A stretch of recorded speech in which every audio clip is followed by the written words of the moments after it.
News Storm Team.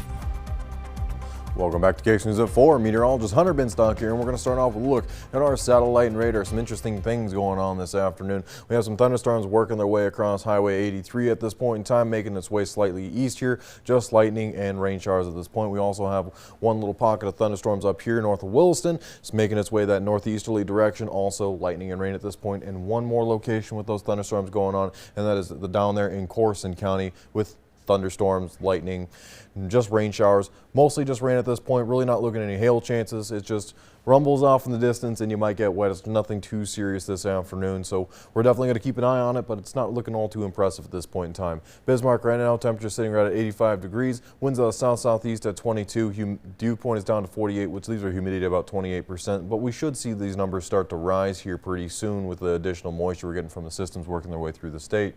Wilson right now got quite a few cloudy skies out there this afternoon. Temperature sitting right at 79 degrees. Winds out east-southeast at 21 miles an hour. The humidity is down to about 36%, so it's sitting relatively stable at that number. But once again, we should see this rise over the next couple of days. Temperatures across the rest of the day, we're going to see those in the 70s across the more northern tier. Still saw a couple of folks getting to those 80s today. Got down to up to 81 for Mobridge, 81 for Henninger, 81 for Dickinson. A lot of 70s up towards the north. A little bit warmer in the Turtle Mountain area than they were yesterday. Sitting at 78 degrees for today. Warm temperatures all around. Could be even warmer tomorrow. We're looking at those 80s widespread for tomorrow. Maybe a couple of 70s still hanging out, but even for Plentywood and Crosby up there, even though it says 70s, I wouldn't be surprised to see those 80s. It should be a very warm day tomorrow. Now looking at our wind speed and direction, we have a lot of southerlies and southeasterlies, so almost a complete 180-degree switch in direction from yesterday. Those wind speeds are going to be in the upper teens into the low 20s, and we definitely have gusts this afternoon. So we have those gusts anywhere from the 20s into the 30s, even a 40, 41 for Dickinson, 31 for Beach, 30 for Lytton. And once again, these winds are from the south-southeast, so they're crossing across I-94, so definitely have that crosswind going on that could blow you around on the highway if you're doing any travel for the weekend. Now looking at our SPC outlook for today, we have that level 1 marginal risk across much of western North Dakota and a non-severe across the rest of the state. So we're definitely looking at those possible factors out towards the west, but at this point in time those systems have moved off more into the central portions of the state, and after we start losing this daytime heating, it'll start to calm down. So today isn't that significant of a day. Just some occasional thunderstorms, some rain showers. Really shouldn't be any hail components, really shouldn't be any of those wind components. Now as we look towards tomorrow, this is the more significant day. We have that level 2 slight risk across much of the northwestern portions of the state out towards western North Dakota, the northern Canadian border, so a lot of risk there.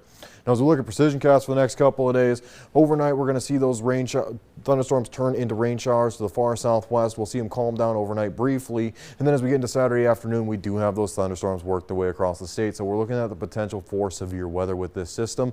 It's going to be that potential for severe hail and that potential for wind. More so the hail than the wind component, but hail and winds for this next system. Then we'll see it calm down for Sunday, and then we'll get to start Monday with a nice windy start to rainy start to the week.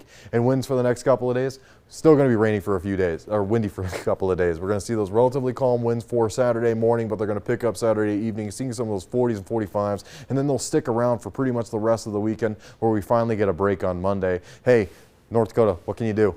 Wilson 5-day forecast, we're going to start off in the 80s there, 60s on Sunday, and keeping those 60s and 50s for the start of next week, but warming up a little bit by the middle of next week. Your Dickinson 5-day forecast is much of the same. 80s to start off with, but we're going to see those 70s on Monday with that cool down trend. Coldest day is Monday for Dickinson. Overnight temperatures in those 40s and 50s. Your Minot 7-day forecast, we're going to start off in the 80s there, 70s for Sunday, 60s and 50s for Monday and Tuesday, and rounding off the rest of the week with getting into those 70s. Your Bismarck 7-day forecast, we're going to start off in the upper 80s there, getting into the 70s for Sunday, 60s for Monday, and then we're going to start that cooling trend for a couple of days, but we'll warm right back up by the end of next week. Overnight temperatures in those 60s and 50s. So Sunday's the nicer day, but it's the windiest day. So you're talking like a warmer, windier tomorrow, Sunday? What's bad about Sunday? So it's short-term memory is shot today. It's warm and wet on Saturday. It's tomorrow. Slightly Tomorrow's cooler Saturday. on Sunday, but Cooler. really windy. Okay, so yeah, Sunday might be the bad fishing day. That's a chop. But on I also water, don't want to so. be out in the middle of a lake when there's a thunderstorm rolling by and getting struck by lightning. That is so literally going to put a damper on things. this if weekend that might be happens. just done, folks. How do you plan for I don't anything know. right now? It's not easy. Very bad news, I guess. So we'll see what happens. Hunter, thanks so much. Still to come on KX News at 4. Hungry and thirsty neighbors in